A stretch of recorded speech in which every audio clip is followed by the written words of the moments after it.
앞두고 있는 2주간의 묵상, 지난주에 있었던 묵상인데 다시 한번 봅니다. 거룩함과 관련된 묵상인데 우리 같이 읽겠습니다. 거룩함은 신비한 사색이나 열정적인 열심, 자발적인 고행에 있지 않다. 그것은 주님처럼 생각하고 주님처럼 행하는 것이다. 아멘이 되죠. 거룩함은 주님처럼 생각하고 주님처럼 행하는 것이라고 했는데, 오늘 말씀을 보면 주님처럼 생각하고 주님처럼 행하는 것이 무엇인지를 알 수 있습니다. 그 귀한 진리도 깨달을 수 있기를 원합니다. 여러분은 이 세상을 살면서 이 세상이 참으로 모순 덩어리라고 느껴지지는 않습니까? 여러분이 처해 있는 상황, 여러분이 만나는 일들이 정말 모순투성이다라고 여겨지지는 않습니까? 소설가 양귀자 작가님이 있습니다. 그분이 모순이라는 제목으로 장편 소설을 썼습니다. 그 소설 속의 주인공은 23살인 안진진이라는 여대생입니다. 그 여대생이 가족들의 삶과 자신의 경험을 통해서 인간 존재의 본질적인 조건, 인간이 존재하는 데 있어서 본질적인 조건이 바로 모순이다라는 것을 받아들이게 되는 내용입니다.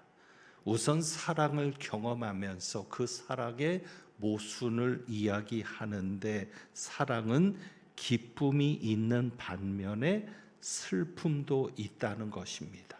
사랑을 하면 기대를 하지만 기대와 동시에 배신도 안고 있다는 사실을 깨닫는 겁니다.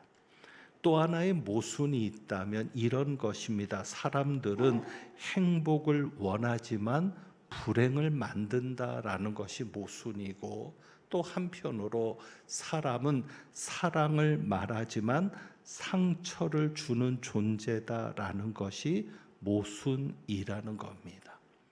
이 양귀자님은 이 모순이라고 하는 이 현실을 굉장히 어찌 보면 낭만적으로 그리고 있지만, 사실 우리의 삶은 처절합니다. 우리는 그 처절한 삶 속에서 모순을 느끼며 삽니다. 정치, 경제, 사회, 문화, 어느 한 분야도 모순이 없는 곳이 없습니다. 문제는 그 모순 때문에 억울함이 생기는 겁니다. 사는데 억울합니다. 정말 억울합니다. 어떤 억울함이 있습니까? 여러분, 우리 중에 누가 대충 사시는 분이 있습니까? 정말 최선을 다해서 죽을 정도로 열심히 살았습니다. 그런데 결과는 좋지 않습니다. 열심히 산 만큼 결과가 있어야 되는데 결과는 좋지 않은 거예요. 그것도 어찌 보면 모순입니다. 열심히 기도했습니다. 누구보다도 열심히 부르짖고 밤새 부르짖기도 하고 금식하면서 부르짖기도 했는데 응답은 없습니다. 이번 주에도 부흥회를 하는데 부흥회를 할 때마다 누구보다도 열심히 참여했습니다. 그런데 응답도 부흥회 때 일어나는 역사도 체험하지 못하는 그런 모순도 있습니다. 정말 선하게 살려고 노력했지요. 누구보다도 하나님의 뜻대로 살려고 애썼는데, 그렇게 선하게 살려고 하면 할수록 오히려 우리의 삶은 손해보는 것 같은 삶, 정말 모순이었습니다. 그런데 이것이 단순히 모순으로 끝나는 게 아니라 모순된 그 상황 속에서 억울함이 생기고, 억울함이 생기니까 그 억울함 속에 무엇이 올라와요? 분노가 올라오는 거예요. 그래서 모순이 억울함을 낳고 그 억울함이 분노로 차오르게 되는데, 제가 요 몇 달 동안 분노, 화가 가득 찬 상태로 보낼 수밖에 없었습니다. 그러던 중에 만난 인물이 요셉입니다. 우리가 창세기를 순서대로 보아오는데 요셉을 만나게 된 겁니다. 그때 이런 질문이 던져진 거죠. 너 요셉만큼 억울하니? 여러분, 요셉만큼 억울하신 분이 있습니까? 요셉만큼 모순된 상황 속에 처해 계신 분이 있습니까? 정말 억울하지 않겠어요? 정말 분노할 수밖에 없는 그런 상황 아니겠습니까? 지난 주일 설교 때 말씀드렸죠. 요셉은 아버지에게 순종했습니다. 잠시의 주저함도 없이 형들과 양들을 돌아보라는 아버지의 말씀에 순종해서 그때 요셉의 나이가 몇 살이었어요? 성경에 17세라고 되어 있습니다. 우리로 하면 고1, 빠르면 고2, 그 어린 아이가, 그 어린 학생이 100km 되는 거리를 가는 겁니다. 누구 말 때문에? 아버지 말 때문에. 그것도 세겜이라고 하는 위협이 존재하는 그 힘든 땅, 그리고 어디 있는지도 모르는 그 땅에서 헤매면서 아버지의 말씀에 순종하려고 했는데 그가 만난 현실은요, 형들이 그를 죽이려 하는 겁니다. 구덩이에 던져졌을 때 얼마나 두려웠겠어요. 죽을 수 있는데. 그런데 간신히 죽음의 위협에서 벗어났더니 이제 어떻게 되었습니까? 노예로 팔렸습니다. 요셉만큼 억울하십니까? 창세기 39장을 보게 되죠. 우리가 순서에 따라 창세기 39장을 보니까 요셉은 강간범으로 몰려서 감옥에 갇히는 겁니다. 보디발의 아내가 요셉이 준수한 것을 보고 요셉을 유혹을 합니다.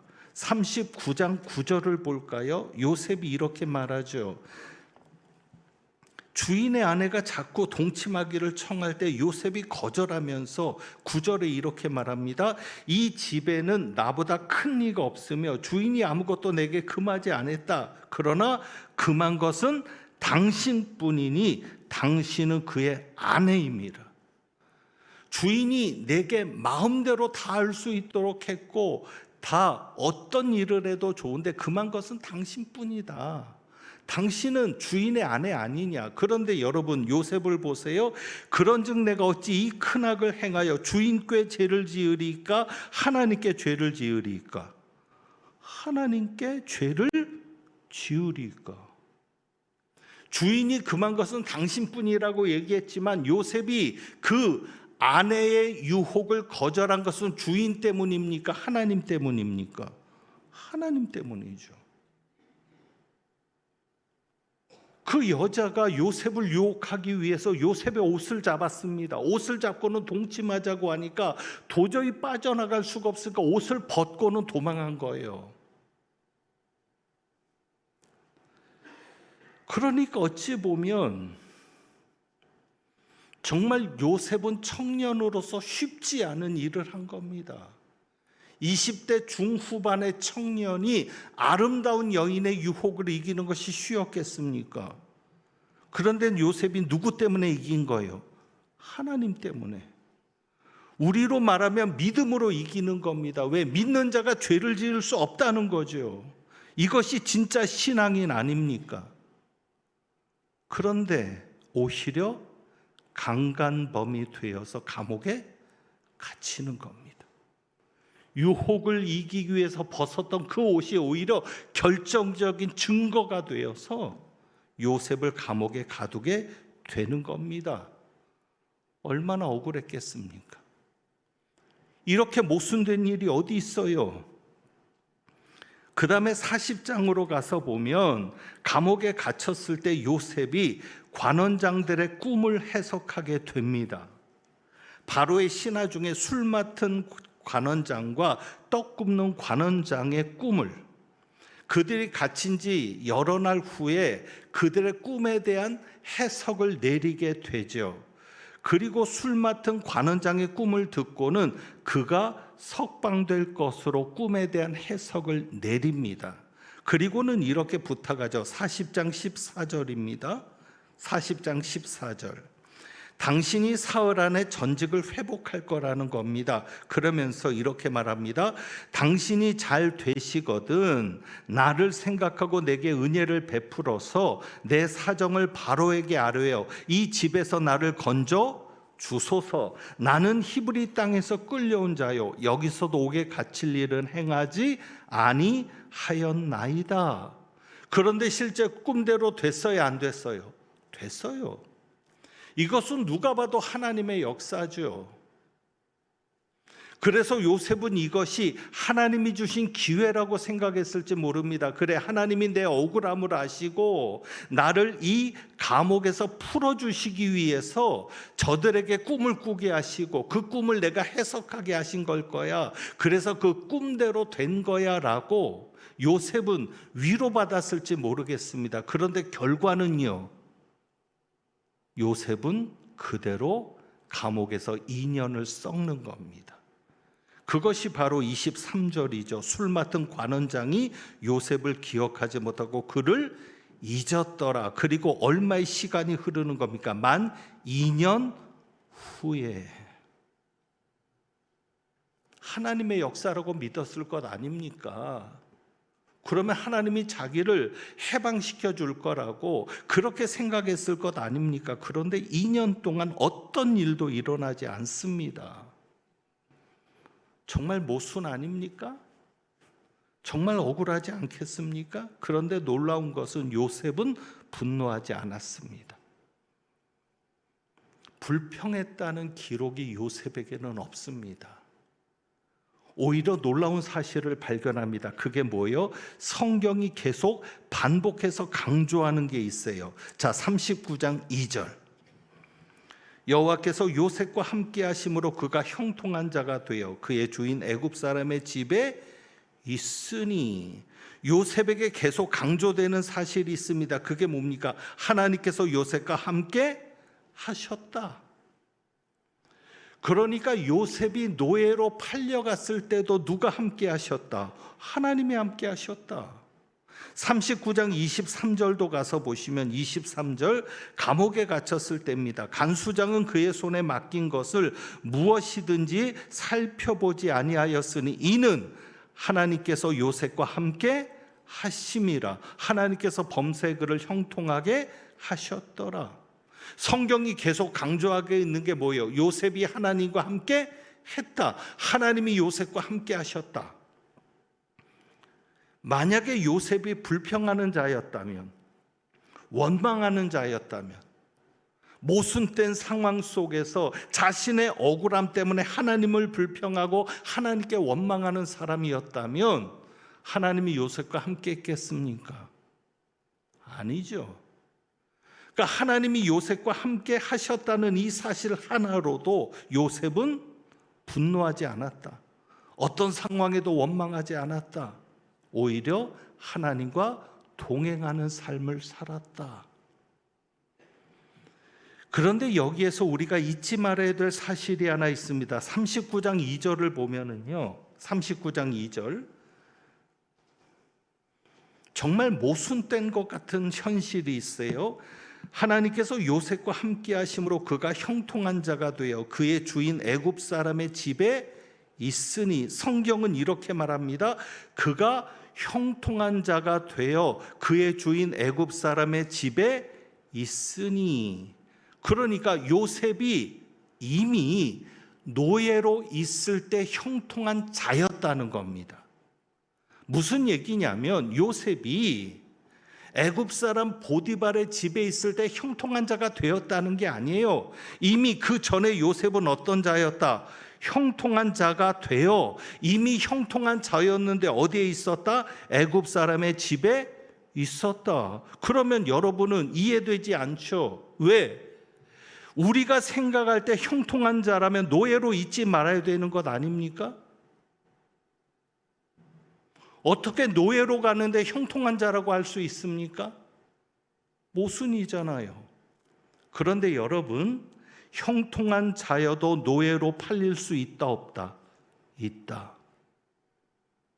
어쩌면 노예로 팔리는 것이 형통일 수도 있다. 23절을 보세요. 39장 23절. 거기도 모순이 있죠. 간수장은 그의 손에 맡긴 것을 무엇이든지 살펴보지 않았습니다. 보디발처럼. 왜? 하나님께서 요셉과 함께 하셨고, 그래서 하나님께서 그를 범사에 형통하게 하셨기 때문입니다. 하나님께서 그를 범사에 형통하게 하셨습니다. 여기도 이해되지 않아요. 왜? 여러분, 요셉이 범사에 형통하게 하시는 역사를 경험한다 해도 지금 요셉의 위치는 뭐예요? 죄수. 여러분, 이게 형통이라고 할 수 있어요? 아무리 형통해봐야 감옥인데 밖에 나와야 형통 아니겠어요?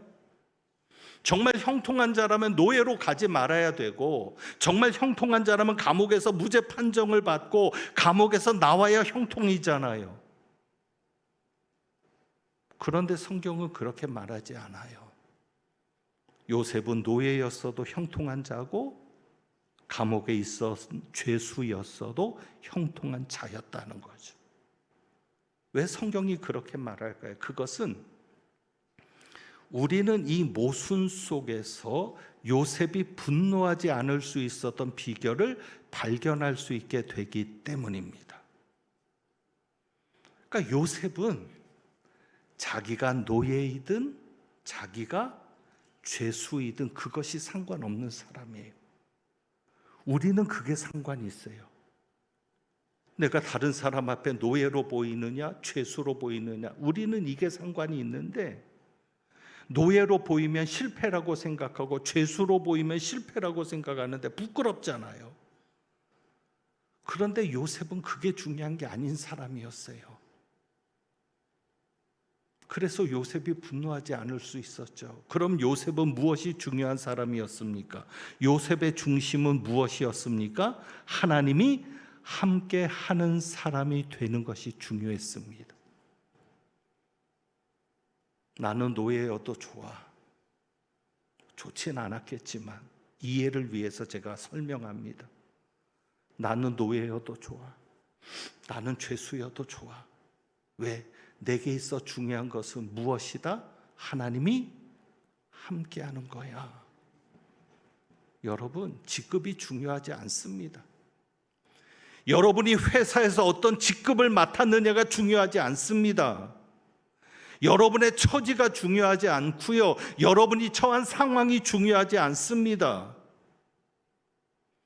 우리의 의식대로라면, 우리의 생각대로라면 노예가 되었을 때 우리는 그렇게 생각할 겁니다. 하나님이 어디 있어?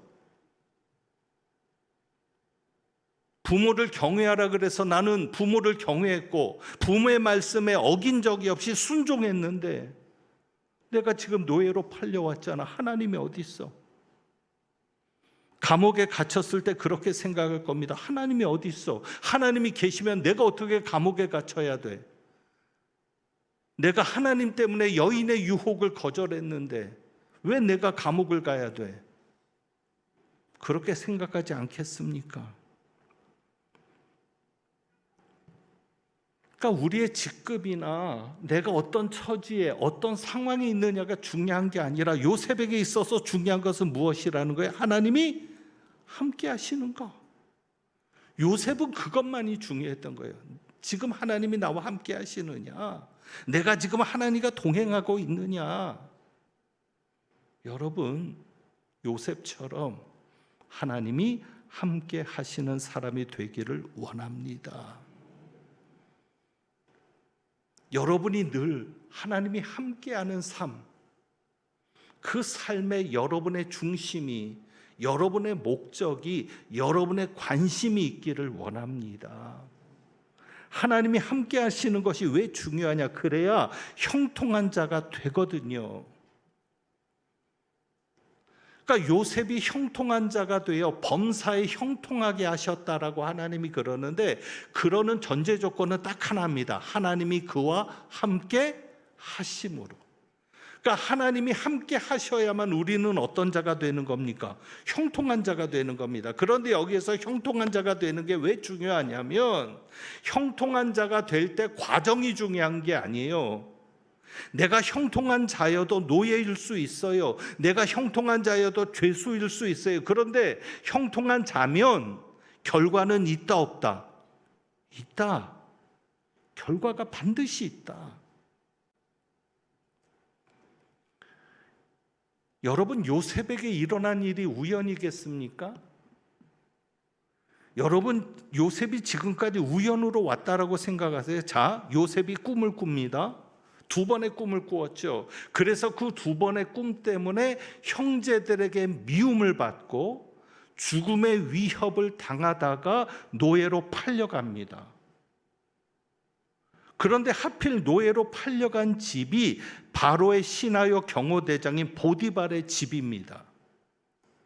보디발의 집에 팔려갔다는 게 왜 중요하냐? 보디발의 집에 팔려가서 보디발의 아내의 유혹을 받았지만 그 유혹을 이기면서 감옥에 갇히게 되는데, 보디발이기 때문에 그 감옥이 어디에 있었어요? 자기 집에 있었어요. 그것이 술 맡은 관원장이 얘기하잖아요. 바로께서 종들에게 노하사 10절이죠. 나와 떡 굽는 관원장을 누구의 집에 가두셨을 때? 친위 대장의 집에 가두셨을 때. 요셉이 보디발의 집에 팔려간 게 우연이겠습니까?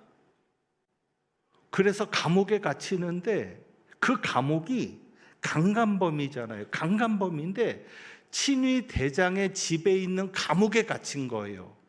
자범들이나 다른 흉악범들을 가두는 감옥이 아니라 얼마든지 그 감옥에 가둘 수 있는데, 시위 대장, 경호 대장의 집에 있는 감옥에 갇혔다. 그 감옥은 누구를 가두는 감옥입니까? 왕의 죄수들을 가무는 감옥이죠. 그래서 그 감옥에 갇혔기 때문에 누구를 만날 수 있었던 거예요? 술 빚는 관원장과 떡 굽는 관원장을 만날 수 있었죠. 그게 우연입니까? 또 하나, 감옥에서 만 2년을 보냅니다. 우리는 그 2년 동안 썩었다고 생각했는데 아니었습니다. 요셉에게 감옥에서 2년 동안 썩은 게 아니라 익은 겁니다.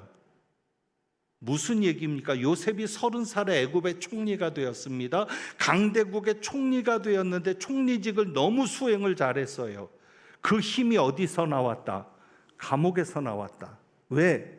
왕의 죄수들을 가두는 감옥이니까 그 감옥에는 누가 있었겠습니까? 고위 관료들이 있지 않았겠습니까? 요셉이 그 감옥 안에서 재반 사무를 다 맡은 거예요. 간수장이 다 맡겼다 그랬어요. 그러니까 모든 죄수들은 누구의 손을 거친다? 요셉의 손을 거치는 거예요. 그럼 요셉은 그 감옥 안에서 누구를 만났겠습니까? 어쩌면 국무총리도 만났을 수 있고 국방장관도 만났을 수 있고, 그런 고위 관료들을 만나서 애굽의 정치라든지 애굽의 경제라든지 애굽의 행정에 관한 다양한 정보들을 습득하지 않았겠습니까? 2년 동안 그렇게 준비되니까 애굽의 총리가 되었을 때 그 어린 30의 나이에 훌륭하게 그 일을 수행해 나간 것 아니겠습니까? 여러분, 요셉이 형들에 의해서 노예로 팔릴 때부터 지금까지 하나님은 보이지 않습니다. 우리의 눈에 하나님을 볼 수 없는 것처럼 여러분이 교회 올 때마다 하나님 이야기를 듣지만 우리의 눈에는 하나님이 안 보이거든요. 하나님이 보이지 않는다고 하나님이 없는 겁니까? 여러분의 삶에서 여러분이 어떤 위기를 만나고 힘든 일을 겪을 때 하나님을 볼 수 없다고 해서 하나님이 계시지 않았던 겁니까? 아니에요. 요셉에게 하나님이 함께 하셨다고요. 하나님이 함께 하시니까 결국 누구의 뜻대로 이루어집니까? 하나님의 뜻대로 이루어지는 겁니다. 그래서 여러분, 우리 삶에 중요한 게 뭐냐면 하나님이 함께 하시는 사람이 되는 거예요. 여러분이 거기에 목적을 두셔야 되는 거예요. 그러면 하나님이 함께 하시는 사람은 어떤 사람일까? 이렇게 생각하면 접근이 좀 더 쉬워지죠. 하나님이 함께하는 사람이 어떤 사람일까를 고민하다가 하나님이 너무도 단순하게 한 가지를 생각나게 하시는 거예요.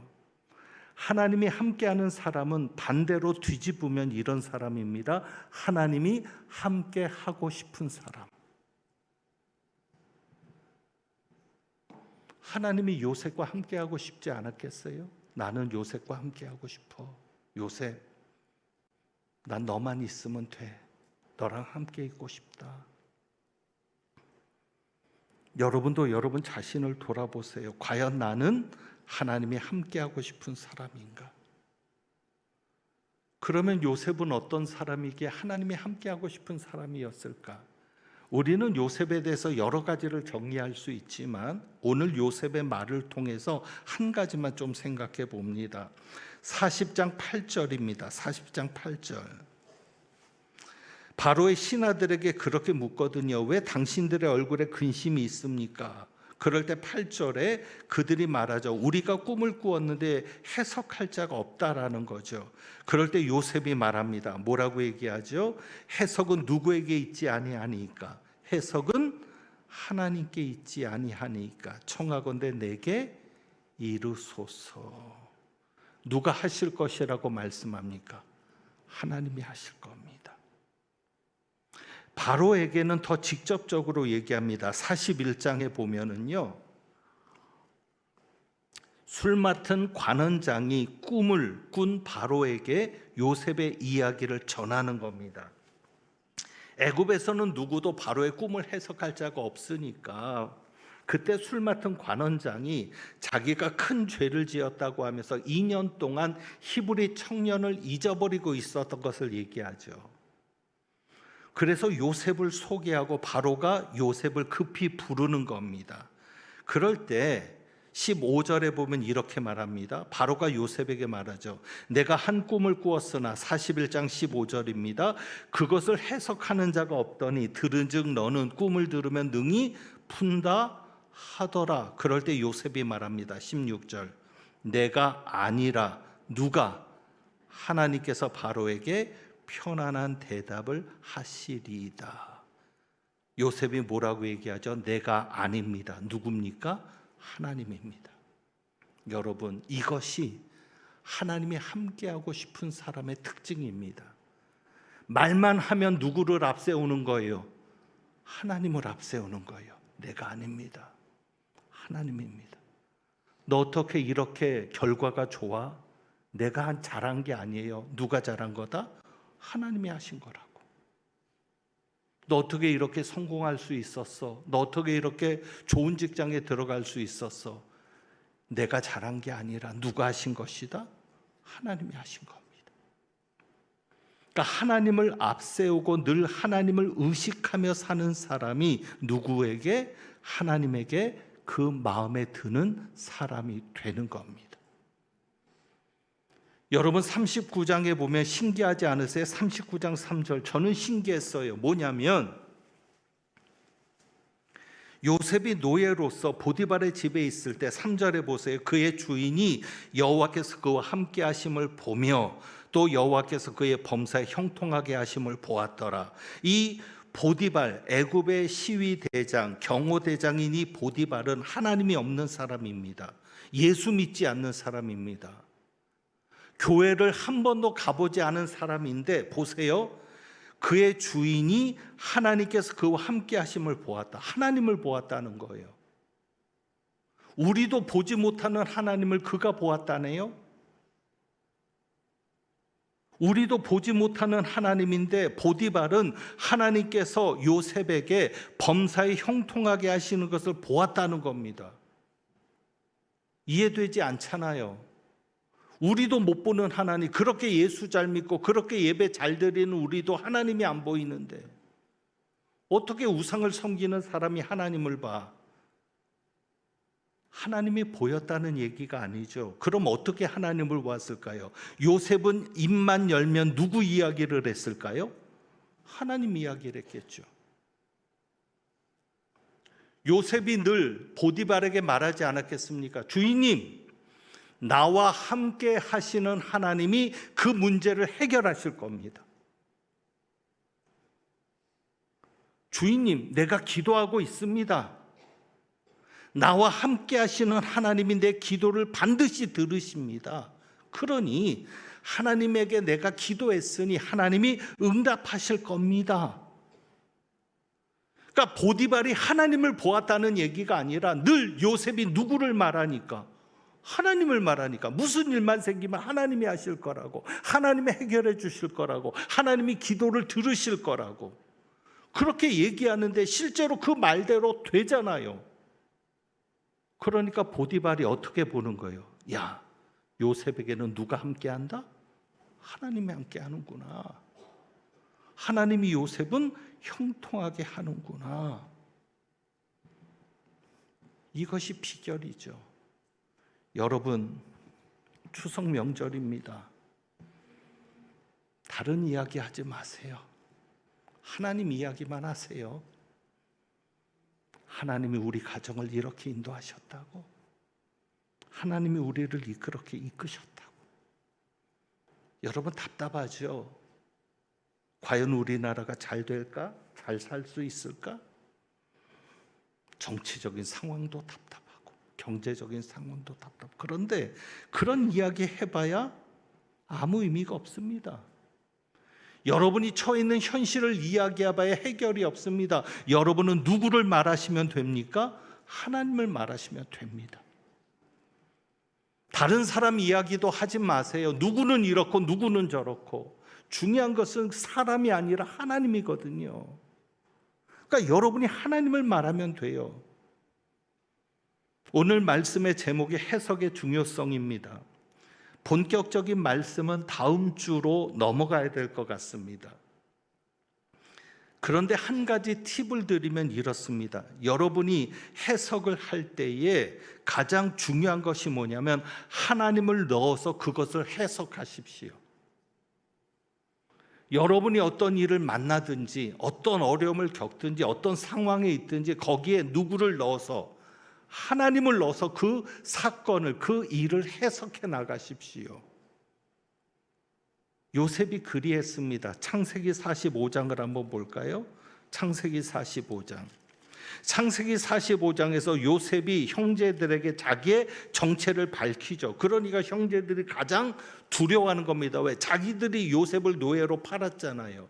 보복을 당할까 두려워하니까 5절에 45장 5절에 요셉이 이렇게 말하죠. 당신들이 나를 이곳에 팔았다고 해서 근심하지 마소서, 한탄하지 마소서. 그러고 그것을 어떻게 합니까? 하나님을 얘기하잖아요. 하나님이 생명을 구원하시려고 나를 당신들보다 먼저 보내셨나이다. 그리고 중요한 것은 7절 8절입니다. 하나님이 큰 구원으로 당신들의 생명을 보존하고 당신들의 후손을 세상에 두시려고 나를 당신들보다 먼저 보내셨나니 그런즉 나를 이리로 보낸 이는 당신들이 아니요 누구시라? 하나님이시라. 실제로는 형들이 보냈잖아요. 그런데 요셉은 그렇게 해석하지 않아요. 하나님을 넣어서 해석해요. 나를 여기로 보낸 것은 당신들이 아니라 하나님이었습니다. 여러분이 그렇게 하나님을 인정하셔야 합니다. 하나님 중심으로 생각하고 하나님 중심으로 행동하는 것, 그것이 오늘 묵상처럼 주님처럼 생각하고 주님처럼 행동하는 겁니다. 이번 주간에 부흥회가 있습니다. 어떤 분들은 그렇게 얘기할 겁니다. 무슨 추석 때 부흥회를 해? 놀러 갔다 오시는 분들 부담스러울 수도 있을 거예요. 원래 저희가 창립 기념주일에 부흥회를 했는데 공교롭게 이번 창립 기념주일은 추석 명절에 걸려 있거든요. 그런데 우리는 그것을 이렇게 해석하죠. 추석 명절을 보내다 보면 기도의 맥도 끊기고 영성도 약해지고 힘들어지는데 오히려 이 기회가 명절 때 약해진 영성을 회복하는 기회가 될 수 있겠다. 하나님이 명절 끝에 부흥회를 하게 하시는 무슨 뜻이 있을 거다. 바로 이것이 하나님을 넣어서 해석하는 거죠. 여러분이 그렇게 해석할 수 있기를 원합니다. 그래서 오늘 우리가 이 찬양 드려봅니다. 오늘 교회 창립 기념주일인데 저희 교회가 119주년이 된 겁니다. 119년 전에 창립이 되어서 교회가 시작되어서 오늘에 왔고 내년이 120년이 됩니다. 이제 우리 교회가 새로운 땅으로 들어가야 합니다. 347장 허락하신 새 땅에, 우리 교회가 앞으로 새 땅에 들어가기 위해서 여러분이 소망을 가지고 찬송하시고 여러분의 삶도 허락하신 새 땅으로 들어갈 수 있어야 합니다. 지금까지의 삶과는 다른 요셉에게 다른 삶이 펼쳐지는 것처럼 여러분도 새 땅에 들어갈 수 있어야 되는데 그것을 사모하면서 찬송하시고, 그리고 546장, 그러기 위해서 우리가 말씀 위에 굳게 설 수 있도록 1절 4절 찬양하겠습니다.